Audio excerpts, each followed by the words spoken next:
jaaleko ifa barii fakkaata si malee jireenyi koo hiika hin qabdu barbaacha kee keessatti onneen koo si yaadata akka ifa barii yeroo hunda naaf mul'ata.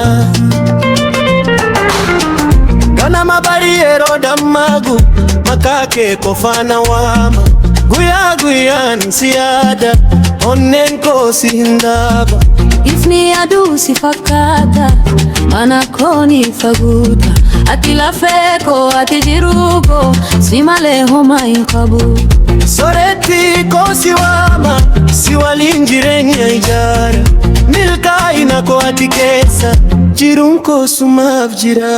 Akka bishaan lagaana yaachiftee jaalala keetiin na boojitee humna keetiin na mo'attee onnee koo guutumaan fudhattee mootummaa kee natti ijaarte ani si keessaa hin baane jiruun koo sumaaf ta'ee si malee hin jiraanne.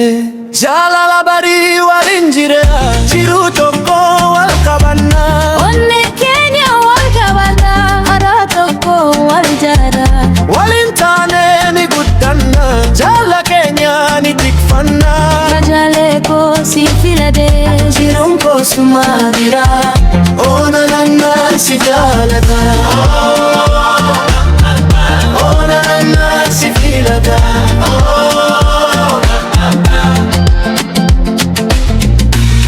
Yeroo ati na ilaaltu addunyaan koo ni ifa harka kee yoo na qabdu sodaan hunduu ni bada.